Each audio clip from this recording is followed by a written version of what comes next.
Ready? Here we go.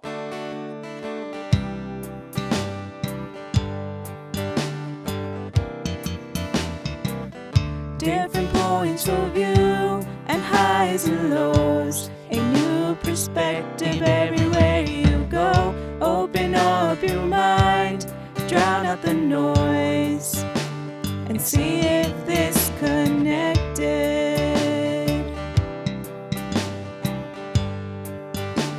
And see if this connected.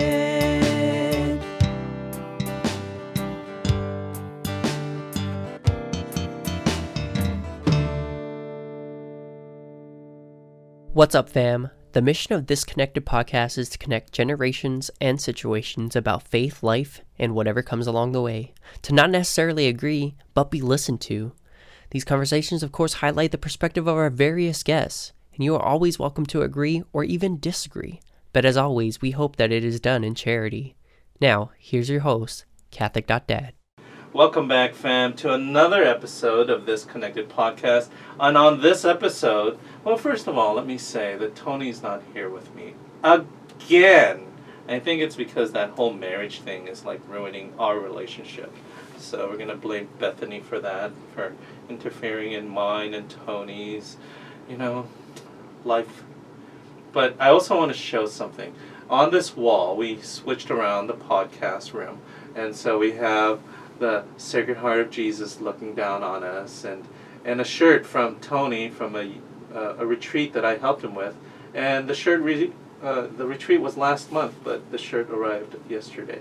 So thank you, Tony, for the shirt, the retreat shirt.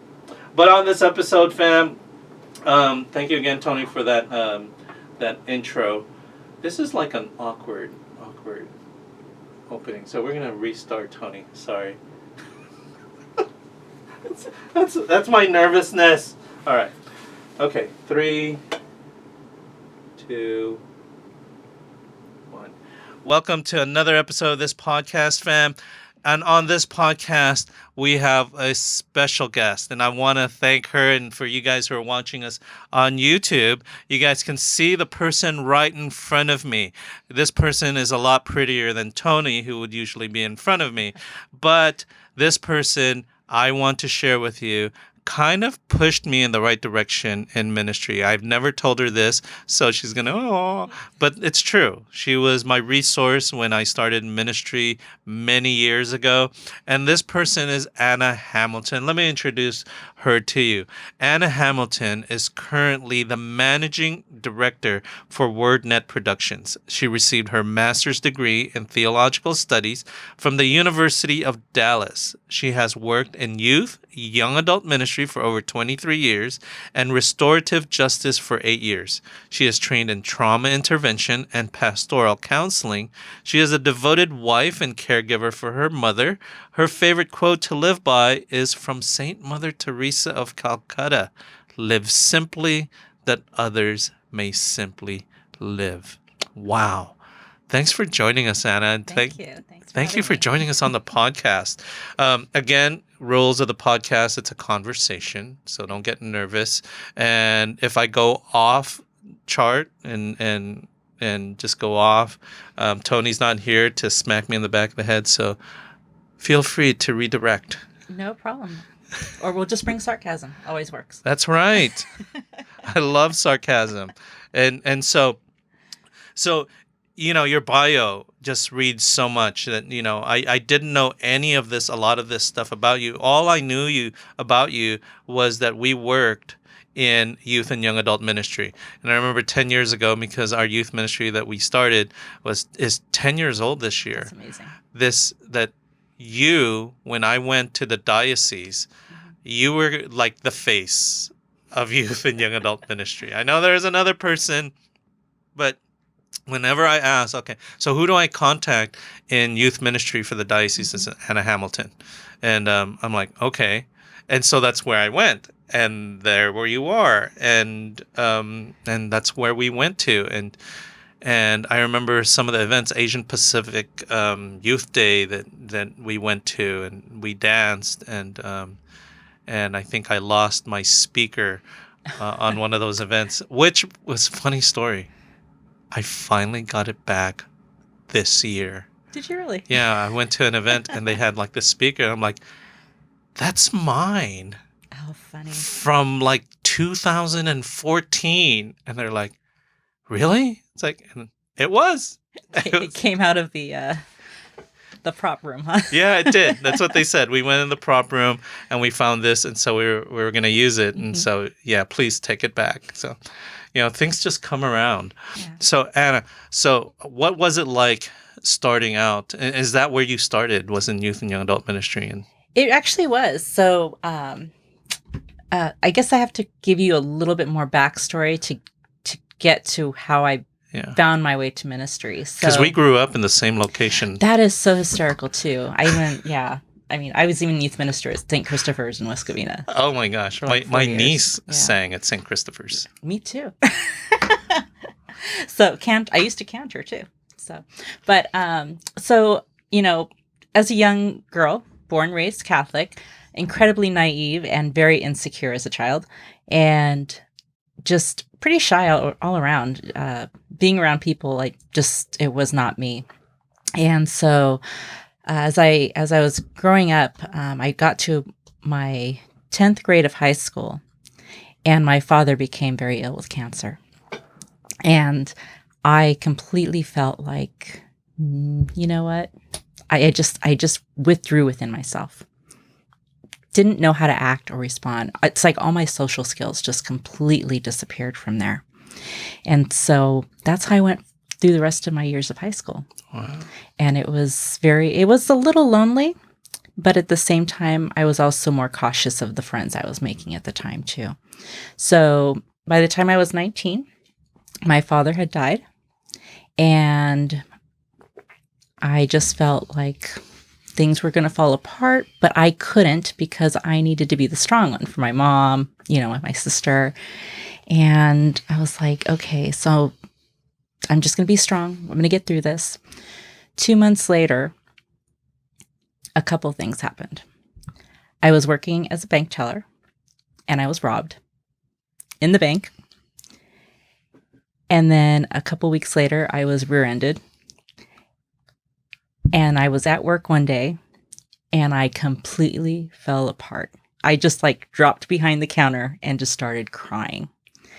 And so I went home. I talked with my mom a little bit. She started to get nervous. We have a lot of family. And so she was talking to one of her sisters they were very involved in their church. And they said, there's a young adult retreat coming up.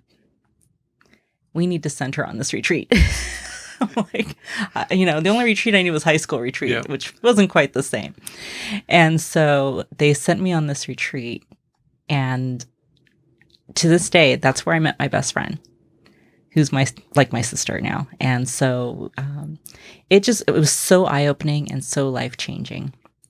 And I never really truly believed in God, I think, growing up. I think God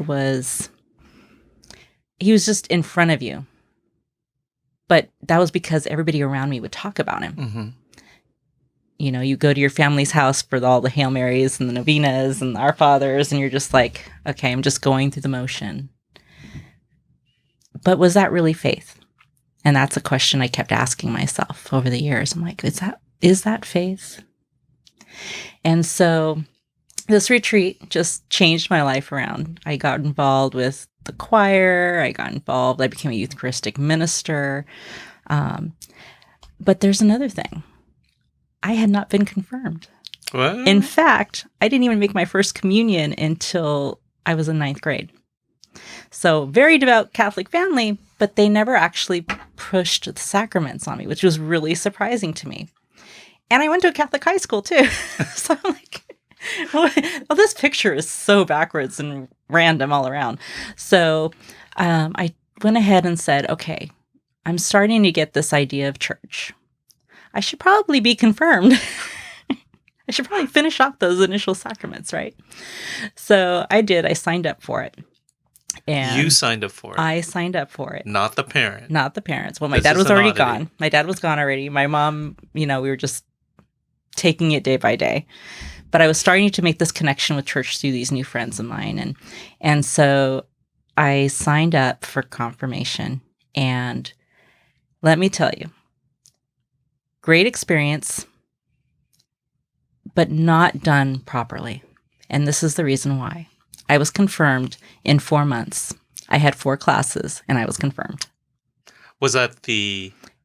It was like It was the way, or was it the adult for you? confirmation. It was the adult confirmation program, and that's the way the church had set up their program. And they allowed me to go into the program with only 4 months before confirmation. You fast-tracked you. I fast-tracked so fast. So, and I was excited, right? This is exciting. I signed up for this, something I decided I wanted to do. Well, come confirmation day, and beautiful experience. Loved it. And then at the end of the service, my catechist came up to me. She was so happy for me. And she says, I need to tell you something. And I said, what's that? And she said, your sponsor actually said you weren't ready. And I fell apart again. I'm like, how dare she? And it, and she was my family. So it was like, she doesn't think I'm ready? What have I been doing all this time? Am I missing something? Well, apparently there is something ingrained in me that if you tell me I can't do it, I take it as a challenge. Oh, maybe that's why we get along so well. It could be. So I took this challenge and I ran with it. And next thing I knew, I was signing up for master catechist programs, all these different things. Learning so much more. I became a sacristan, a catechist. I was teaching RCIA for children. All of a sudden, these things just started going and happening really fast. I'm like, whoa, what am I doing? Well, I was getting it. I'm starting to get this idea of what faith is and what it looks like to be able to share God and your faith with other people. And so from this young adult retreat began this world of young adult youth ministry, being on retreats regularly, going to Catholic events, all these things. You're just like, I never, ever, ever saw this as part of my life. When was this a part of my plan? Never. I'm a girl who lives in a fantasy world. Bring on the fairy tales and Disney. Okay, I'm good. I think I still am that. But you know what? But taking a different context and reminding yourself that God is present in all of those things. Now you saying and sharing with us your story just brings up so many things that a lot of young people go through, and they're on fire. Yeah. And as you said, now it becomes a challenge. Oh, I'll show you how Catholic I am. So, and you become the most Catholic person there is. You become the resource. And it's like, oh, you want to talk about Catholicism, go to Anna. Because I know when it was for me. But when was it for you when being super Catholic became, now I have a relationship and I understand why I'm super Catholic? So I've been a part of a few different parishes. And so I had changed, after I got married, I changed over to another parish in Glendora. And they had an adoration chapel. And that adoration chapel was a 4x4 room, practically empty and plain. But it had the Eucharist. It had Jesus. And it was bright and it was shiny. And it just said, kneel down and pray. And I don't know why I'm thinking of this, but for some reason, I remember somebody telling me later that night, they're like, you were so reverent in there. I'm like, what? I was just kneeling and praying. But they said, you were so reverent in there that, you made that moment special for me too. And I'm like, wow. I'm like, and that's just one of those moments where you're just like, God really does use you, not necessarily for yourself or for him, but for other people. And he has a message for everybody. You just don't know when it's going to happen. Yep. And so it became just the most precious thing to me, to be able to have time in front of the Eucharist, in front of that tabernacle, and to be able to just take time for God. And so I'd been blessed for a couple different parishes I was at that they had that opportunity with the Blessed Sacrament to be able to go and do that. I love that. I love that because that's the same for me is my relationship with God is in silence. And a lot of people see that, you give talks or you do retreats and it's always a lot of noise. Yeah. But, my actual relationship with God is in silence. It's in the peace and quiet of the Blessed Sacrament and just sitting there, sometimes by yourself. And many a times people catch me sleeping, but... And that's okay, too. But that's okay. St. Joseph. The angels are just finishing your prayers for you. Exactly. It's like, I am resting. Right. But, one of the things, listening to your story is that, you're broken. Mm-hmm. And God, pulls upon the broken and puts them back together.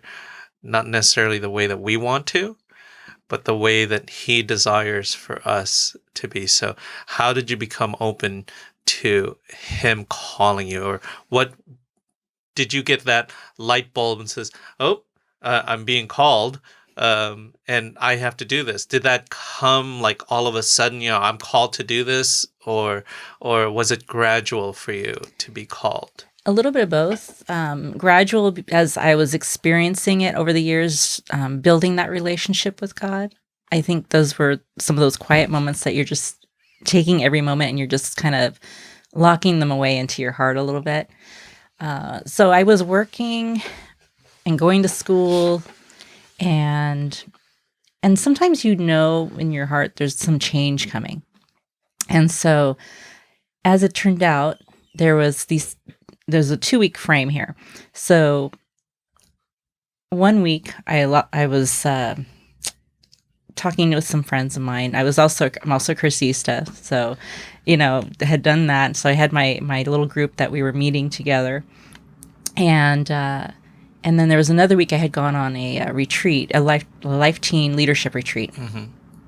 So the first week I went on the life teen leadership retreat, and we went out to American Martyrs out in Manhattan Beach. And we had gone from one experience to the next. Well, from the experience we were going to, they walked us into the church. And for the first time, I had never seen this before, there was Christ, the crucifix hanging on the wall. But it wasn't the crucifix, it was the risen Christ. Mm. And that risen Christ was so... I almost dropped to my knees right there. It was just so powerful and just calling to me. And then we had this beautiful thing where we washed each other's feet. I'm like, wow, this is like I was getting chills the whole time. Like, God is so good. Wow, what's happening here? So that happened. And then the next week, I lost my job. And then that weekend, I was visiting with my cursista friends, and we were gathering. And for some reason, I can't remember why, we were sharing gifts with each other. Well, they had pitched in and got me a gift. All 3 of them. There was 4 of us in the group. And they had given me a beautiful crucifix of the risen Christ. Oh. That it was like, wow, okay, there's no death happening here. This is all, God is telling me life is happening. There's something big coming that's going to go forward. So that was the weekend. By Monday, I had a call from a priest friend of mine, and he said, I need a youth minister. I'm like, really? And that's how so I was already doing all the youth ministry stuff, plus some, because I was teaching catechism I was doing RCIA for children. I was, just name it. I was probably doing it in some way, shape, or form. But then to be able to say, okay, now it's time to leave this church. And this is how I ended up at St. Christopher's.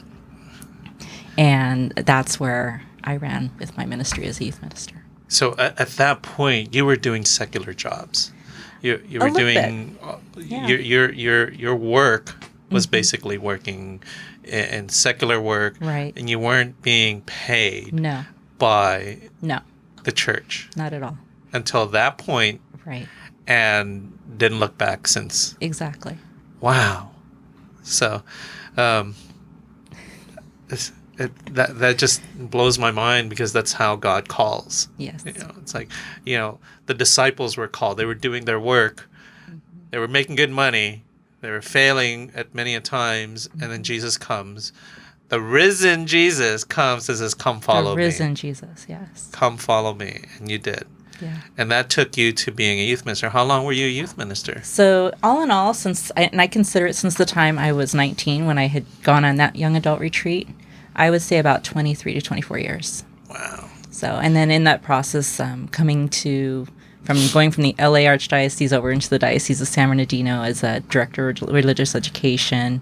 And then I wasn't there very long, actually, because the opportunity came to work at the diocese in youth ministry. So now, did you end up moving because of that, or did you still live in West Covina, around that area? No, actually, I never lived in West Covina, although my husband did. But no, we went from La Puente area to Montclair. Okay. I grew up in the area. You cannot ever say a person from La Puente lived in. No, you can't. So from there over into San Bernardino County, and then somewhere along the way we ended up in Riverside County. So we've been all around Southern California. But stayed in California. Stayed in Southern California. Yeah. And that's where we go to the Diocese of San Maria, which was, at that time when you moved there, wasn't all that much here. It was, because I didn't know it. I'm not sure how to answer that question, because I didn't know it to what it is now. So at that time. So coming into the diocese, I was discovering that there's a lot here to offer. Mm-hmm. And I was excited by that. And I was excited that there were so many young people who were asking questions, and they wanted to know more. And knowing what I went through, asking myself a lot of those same questions, I was like, this is going to be fun. This is going to be a great opportunity, and to just to let the Holy Spirit flow and see what comes from it. So I really enjoyed that, and I really enjoyed all the people I've gotten to meet over those years. I think, you hit the nail on the head there, because when you come from a big diocese like Los Angeles and Orange County, where everything is already formed, and, you're basically following in the footsteps of giants, that, you're basically just doing. Right. And then you go to the Diocese of San Bernardino, it's almost, not to say that it was wild, wild west, but but there are times where I think, this is the wild, wild west. It is the desert. It is the desert. But they allowed you the opportunity to develop and grow with the diocese as we're exploring and we're growing. And I think that's what my heart fell in love with the diocesan ministry for youth and young adult ministries, is because they were always open to say, well, what do you think? And I'm like, no, I came here to ask you what I should do, and you're asking me, what do you think? And it challenged me to come and say, okay, well, let's explore and let's talk to other communities, other parishes that Anna recommend. Oh, why don't you talk to Sacred Heart? Or why don't you talk to this church that they're right close to you? I was like, you're not helping me, Anna. Why don't you ask them for me? So I really love that. I'm very empowering, as you can see. Love the word empowering. There's definitely some accompaniment that was happening there. So you went and you were doing youth and young adult ministry, and it's grown since then. The office. I'm so excited where it is now. Yeah. And I think there's still so much more room to grow, but I think the office is, with Edgardo, is going in a direction where I think it's not quite there, but they're heading to that direction. We are still a missionary diocese, and I think that's what's so beautiful about it. We are still a missionary diocese. So it's still the wild, wild west. It is. And so from then, the shocker for me was when I get that message, and it's like, well, Anna's no longer part of the ministry for young Catholics. And I'm like, well, where did she go? And so where did you go? Oh, let's see.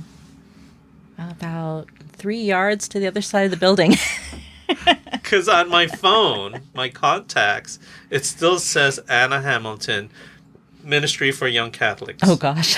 It has not so long changed. ago now. Yeah, that's like 15 years ago now. Yeah, it's still the same thing. Well, let's see. So I went from youth ministry and did a complete 360. I went from the most active of ministries to the most unheard of ministry where nobody talks about it and nobody really understands it because it uses so many different terms that it's just above and beyond people's comprehension. So I went to the Office of Restorative Justice.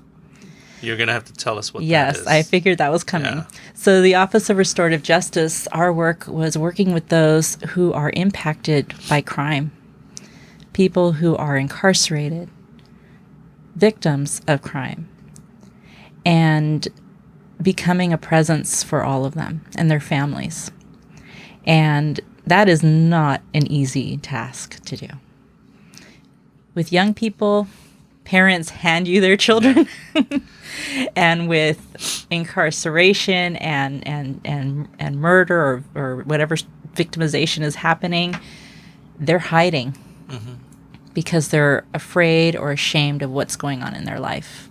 And they don't feel accepted in their own circles. So you have to literally dig into the ground and look for those people.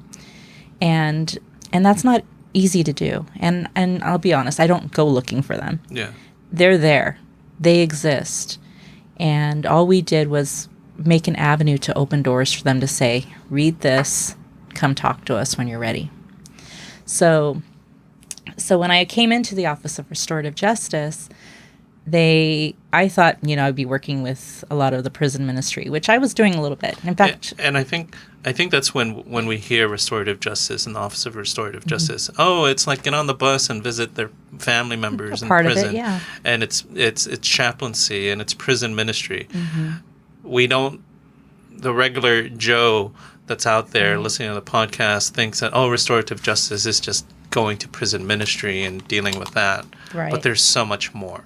So much more. And I, and actually, one thing that's really important, I'm going to backtrack just a tad, is that the only reason I think in my life all of this is possible is because I've had amazing mentors in my life, amazing role models who have guided me, not just shown me how to do it, but they've guided me through it. So when I was in youth ministry, we were working with this wonderful man, Bill, and he was a parole officer at the time. And we were working on some kind of a project, and he walks into the building. Bill's a very towering presence, okay? He walks into the building, comes into the office, and he says, "Let's go." I'm all, "Where are we going?" He goes, "We're going. I need to take you somewhere." And he drove me from San Bernardino to Paris. And I visited my first men's group home. And these were all men who were just out of prison. And it was time for their rehabilitation course with Bill. And let me tell you, this was probably the first time I went from Anna, who was told all growing up, bad people, you stay away from them. Criminals, you stay away from them. Don't even look at them. Just walk the other way. They don't exist. I'm like, okay. To walking into a group home, nothing but criminals, people who have done things, made poor choices in their lives. And it was the first time I didn't see a criminal. I saw a human being. Yes. And that's what made a big change and impact in my life too. So I had done, I would go and I'd visit prisons regularly, doing music masses for our bishop or whoever the priest was going to celebrate. And so that's kind of what going to restorative justice, that was kind of my expectation, is those were sort of the things I'd be doing and really getting closer to the incarcerated side of life. And yes, that was a part of it. But it wasn't what I was asked to do from the get-go. I was asked to work with murder victims and suicide. And suicide, I understood, because when you're working with young people, there's an array of situations that come up over the years. of young people who are thinking of suiciding or wanting to suicide or who have attempted to suicide. And so, so I kind of already had that knowledge base and some training in that. So I felt comfortable with that. But you threw murder victims at me. Mm-hmm. What does that mean? I haven't lost anybody to murder. I don't know what you're talking about. So I took that first year. And I just wanted to observe and take it all in. Well, at the end of that first year, our terrorist attack happened in San Bernardino. Yeah. I lost 2 colleagues. And they died in a room I was just in 2 months ago.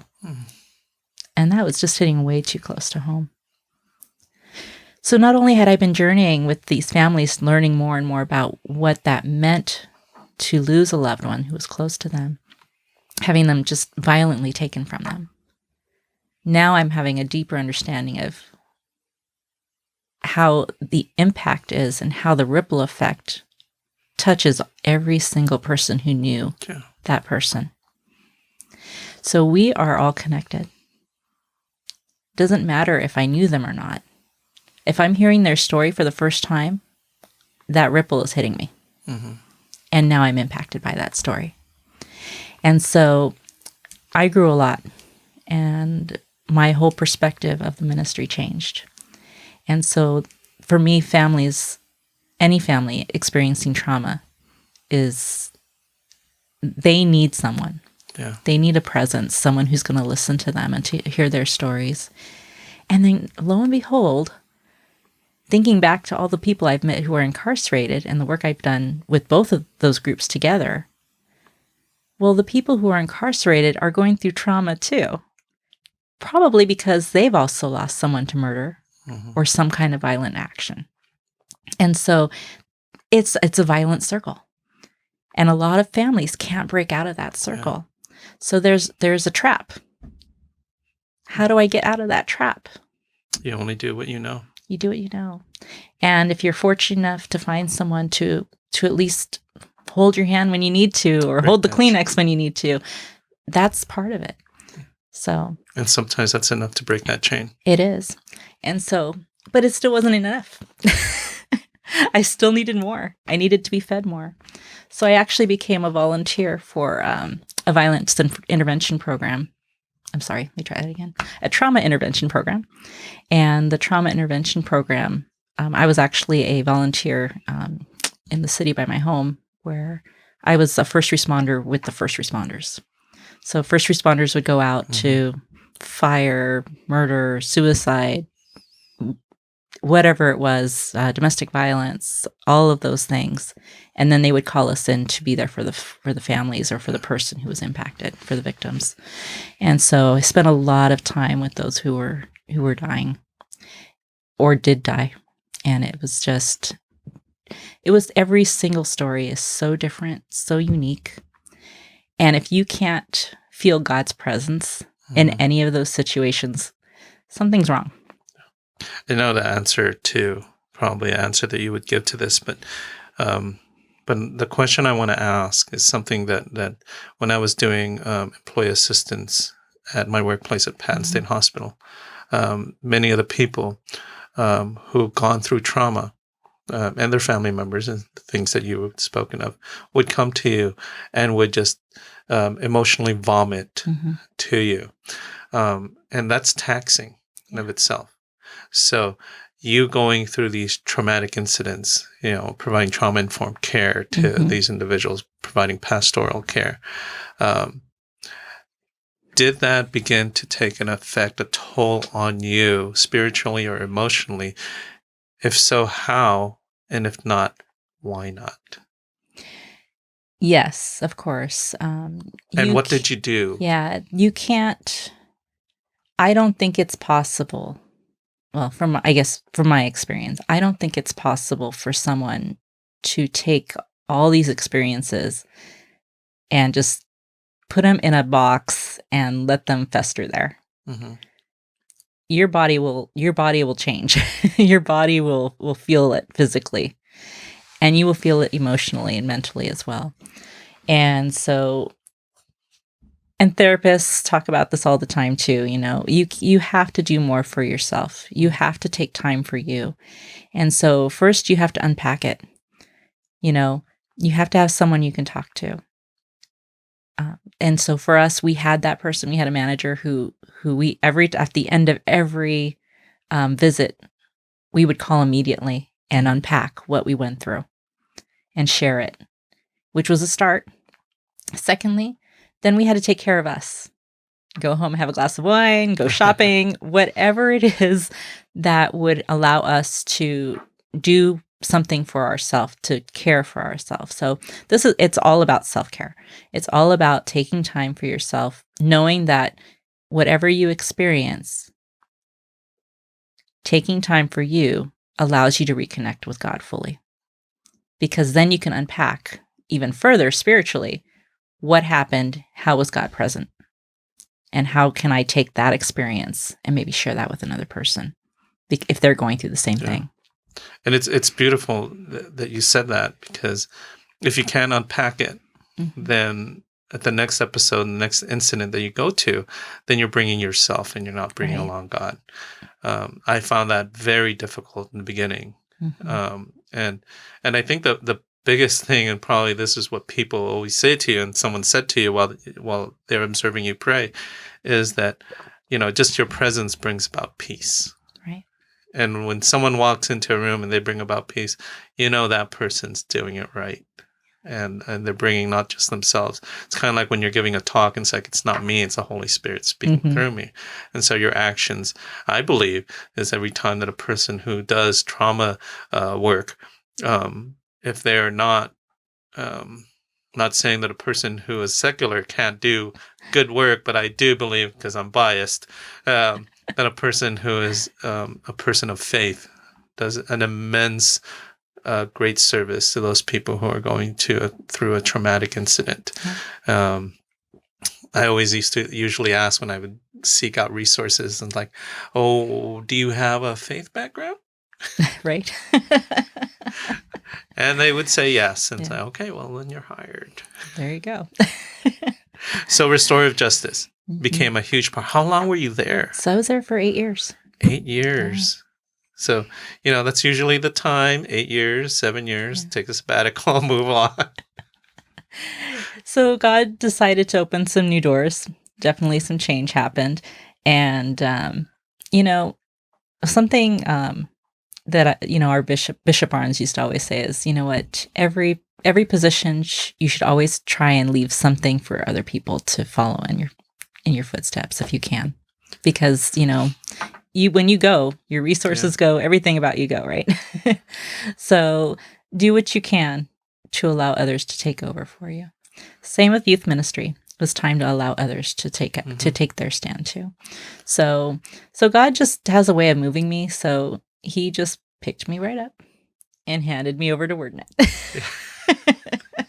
Which cracks me up because I have this 8-year rule. Every 8 years, find another job. Oh, mine was 6. So I was doing youth ministry. How long?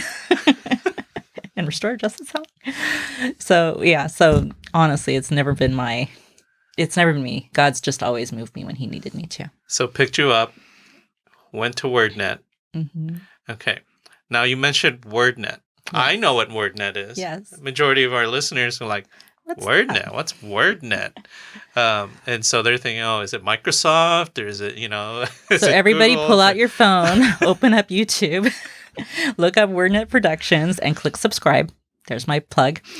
And, you will find several people, lay and religious priests, deacons who come and they do biblical scriptures for us every day.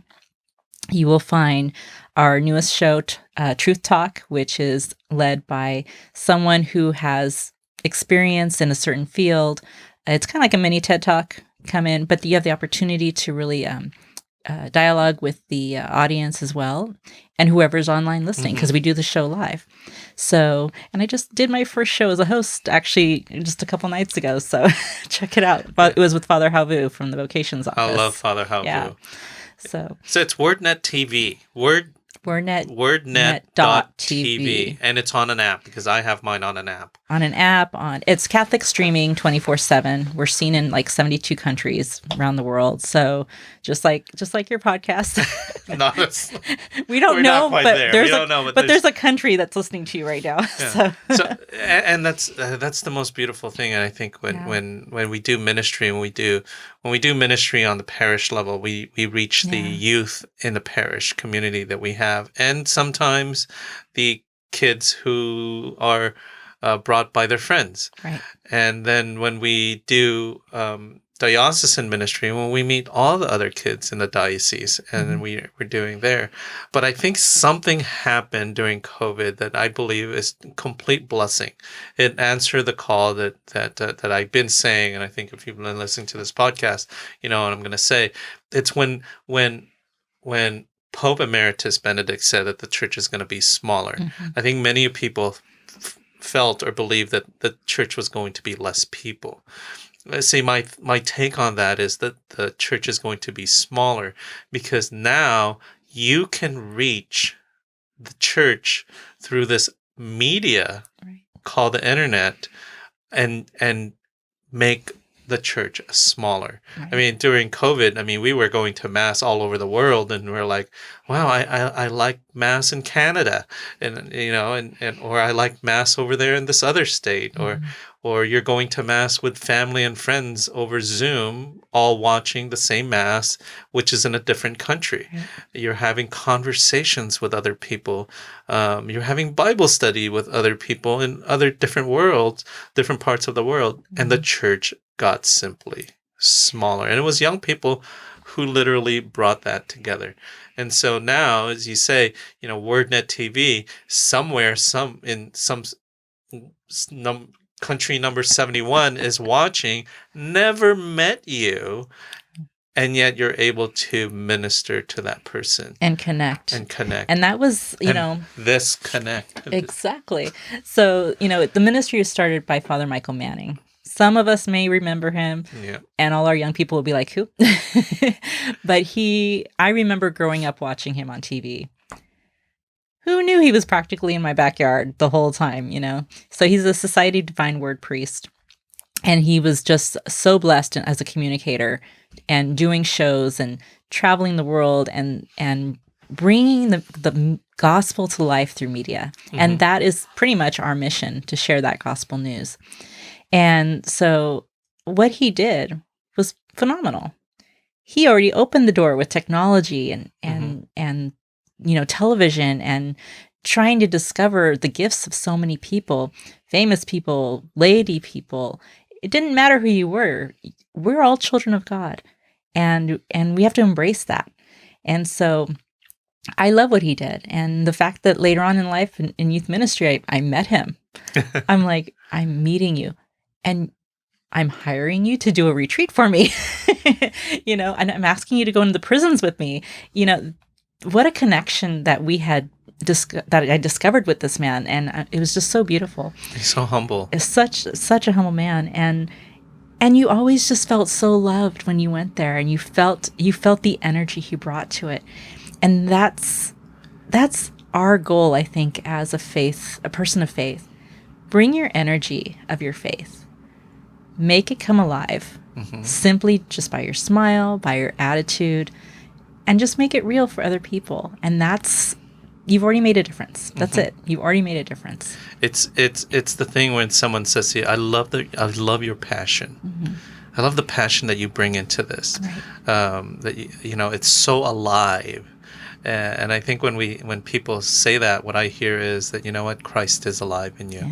Yeah. The Holy Spirit is flowing through you, and you're allowing, the gifts and the fruits of the Holy Spirit to just envelop you, and people see it, and it's amazing. And Wordnet TV is located right there. I think it's the oldest parish we have in San Bernardino. It's right near St. Bernardine's, which is like 150 years old. Yep. Yeah, it's only a block from there. And so 5th and D Streets, you can come visit us. We actually have Mass every Wednesday at 11 a.m., so you can check us out, or just come visit us and join us. And when we have our Truth Talks, you're welcome to join us in studio too as the audience. So come be there.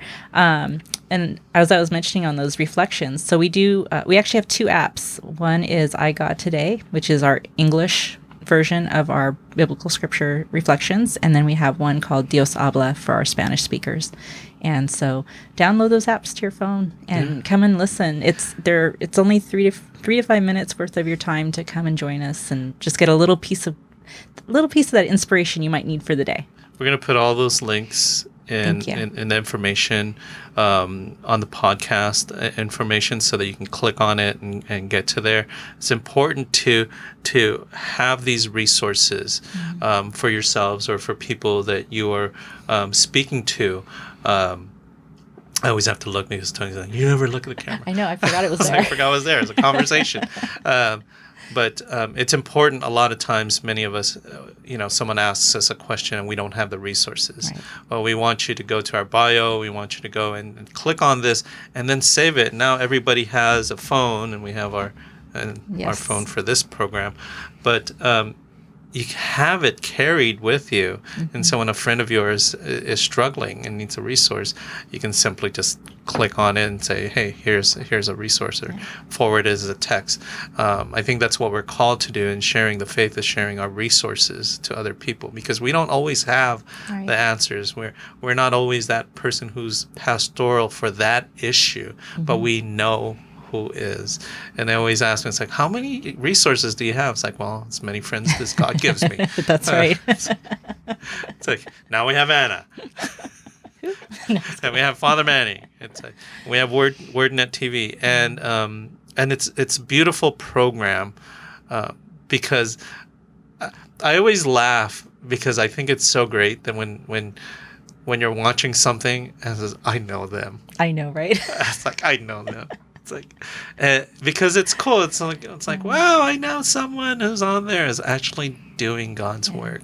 And, we interview a lot of people. You might see someone else, Yeah. So some of our special shows that we do, they're, from a laity to deacon to a secular person who's doing amazing work. We interviewed a comedian this week, a Christian comedian, and just someone who's also doing the work of God, doing comedy in prisons.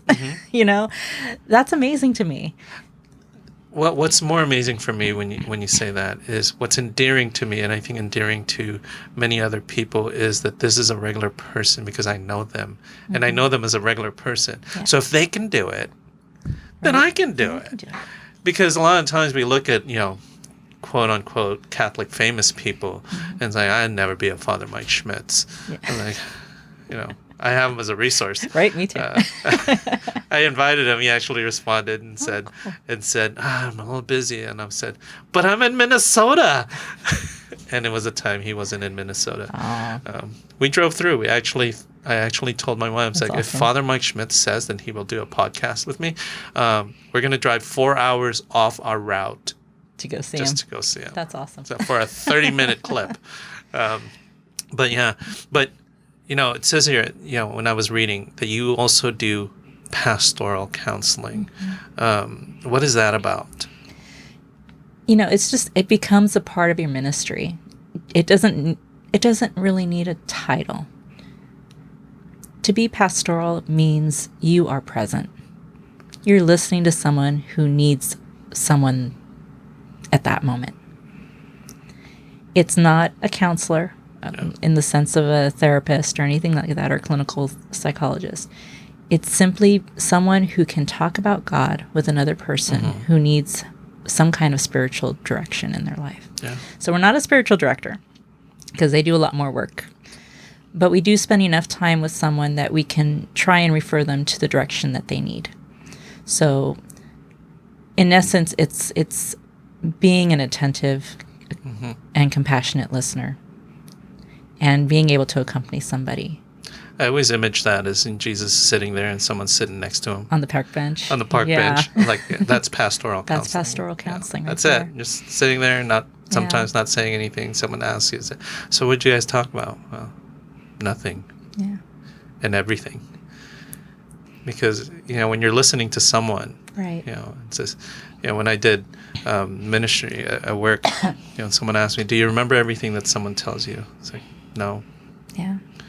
is, and we have, and there's, in the work I was doing with all the families, I did a lot of support groups. And in those support groups, it's kind of the same thing. You're being pastoral. You're stopping, you're listening to them, and then providing them the resource they need so that they can heal. You're present in the moment. Right. In that moment. Whatever that came from your lips and through your mouth and what was said that was brought by the Holy Spirit was the thing that needed to be said and something that needed to be heard. And you may not remember that. Yeah. But that person who heard it, somebody does, was like, wow, that really hit hard, and thank you for that. Yeah. And so that is literally God's work. So this is called me living simply. that's what Saint Teresa said. Live simply. Yeah, right. Yeah. Folks, if you're listening to this, you do not have to actually do everything that Anna does. No. It is not simple, because something that we have in common is, when you said, is you also are a caregiver for your mother. Yes. I was a caregiver for my mother. After college, I moved to Fontana and had a house, a 4-bedroom house, and my mom moved in with me and never moved out. Mm-hmm. So I was never a bachelor. I'm on 11 years right now. My husband is the sweetest man. Thank you, Chris, for saying yes and allowing us to open our doors to take her in. What else? Sometimes you just have to follow Christ's example. Yeah. And he took care of his mom. He couldn't even leave his mom alone. He made sure somebody was else present to take care of her. Yeah. And for many of us, and it's not necessarily cultural, and I think it's very much a person of our faith, that when we do care, we take care of our loved ones, because there is a need, and I just want to say it's not easy. No. It's not easy. I mean, there was a time where I felt bad because I was more of ignoring my mom, because it was like, I'm so exhausted, and I'm sure that those are points where you're like, oh, Mom, please stop. It's like, I need a minute. Every 5 minutes. I need a minute. I know. But good for you. It is being a caregiver. If you are a caregiver, you understand every day is a good day or a bad day, and you don't know what you're going to get. It's the unexpected, but that is life all around, and it's no different from ministry. Yeah. Ministry is unexpected, up and down, and you face it head on. That's, it just brings me back, because, our podcast studio is my mom's bedroom, was my mom's bedroom. I still have all her statues in here, her books, and her stuff that, you just can't get rid of, because these just hold such dear memories. And so making memories with your loved ones while you're taking care of them is also super great, because she also wrote a book, but it has to be translated, and I don't know how to translate. And I've lost parts. You'll find that person. I'll find that person when I pass, so that they can write stories about me. But that's beautiful. That's beautiful. So from now, you have WordNet. Mm-hmm. What do you think is coming next? Because it seems like your journey is an ever progressive, more difficult thing that you're doing, more challenging. I'm not saying that youth ministry was not challenging, but it seems like it's a more intense level of work that you're doing. That's a great question. You can't, I could tell you what I'd like to be next. I just want to retire and travel the world. That would be great. But I don't know what's next. I think God, I just open. I think I'm just open. I don't necessarily have an expectation. It's more just allowing each day to flow as what's needed. I think right now, life is at a place where God is going to offer me new skills, new gifts to prepare me for whatever's next. So I don't know. That's a beautiful answer. And it's the correct answer. Because we don't know. And I passed the test. Yes. Pass the test. And by the way, if you want to travel next year, we are planning on taking a trip. Oh, really? We are planning on doing a trip to do the Camino. Oh, nice. Camino de Santiago in Spain, 500 miles, 30 days, about 20 miles a day or 6, I don't know how many miles we're going to walk, trying to get in shape for that. So if anybody wants to join us, hit us up, DM us, see if you want to join us. You're on your own, by the way. It's not a set activity. You set your own. We say this is when we're going to start, and whether you finish or not, it's not on us. But we'll be probably podcasting the episodes all the way through, kind of documenting the blisters on Arnell's feet, and whoever comes with me, and see if we actually make it in 30 days. But it's been a pilgrimage that I've wanted to do for the longest time. It started when I was actually doing marathons, and then I got fat. Oh. So it's going to be a harder pilgrimage than expected. And then Spartan races are next. Yes. Or Spartan. No, I never wanted Spartan races because, I thought those were insane. That's how we got injured, running around in mud. Oh, there you go. So just straight running, and now it's just straight hiking and cycling. You've got this, Arnell. I've got this. I got the medals. People will believe me again. So you used to run? It's like, yeah, I used to run. I was like, Jesus saw. Yeah. But Anna, before we end, I loved your quote, live simply that others may simply live. Did you want to share a little bit about why that is your quote, why you chose that? The main reason? Because I knew my life wasn't simple. I knew all around it wasn't simple. I've actually been surrounded by a lot of death. And I think that's why God chose me for the ministry for murder victims. My first experience of death was family. I mean, that's the general. But a connection with it. My first connection with it, I was in my 20s.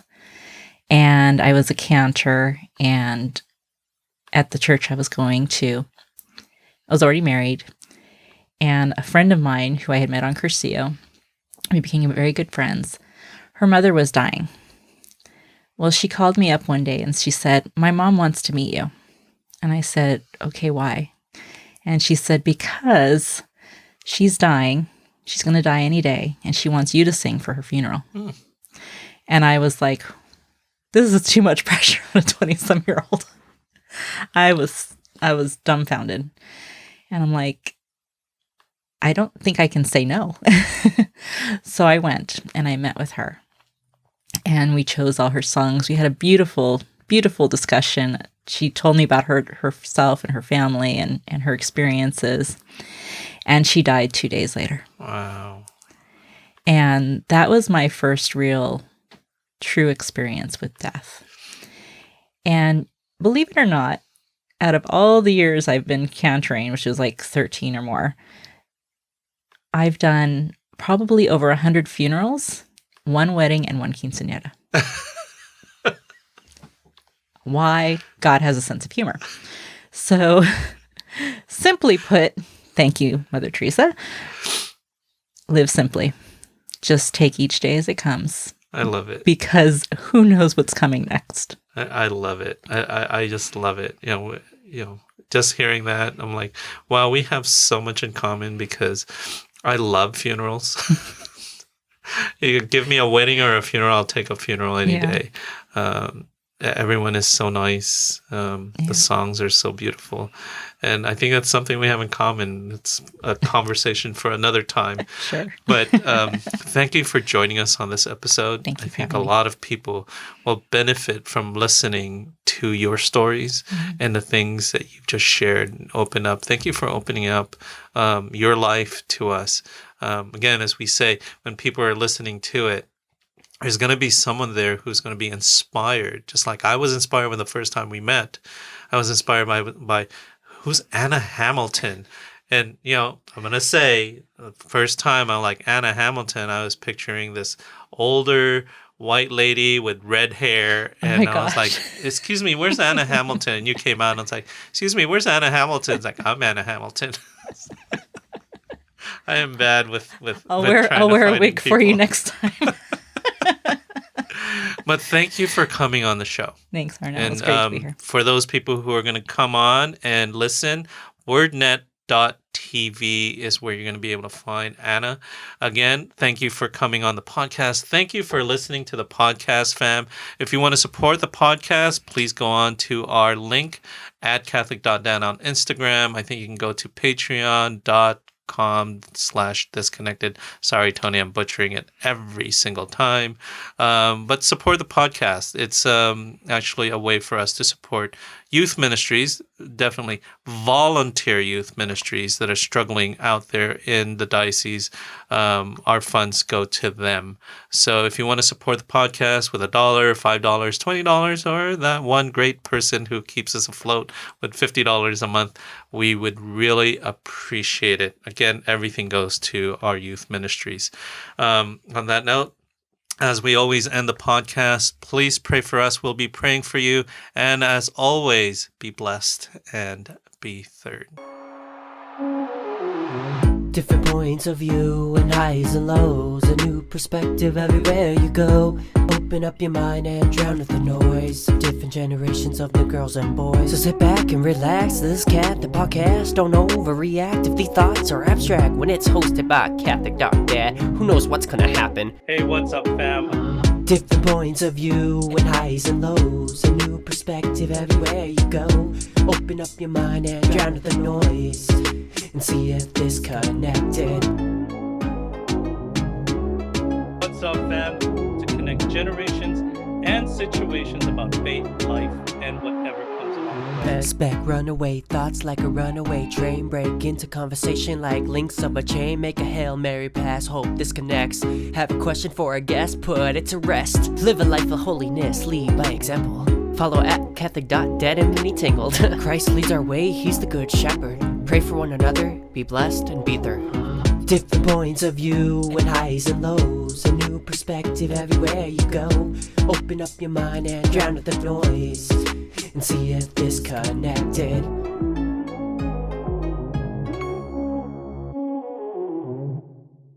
See you next time.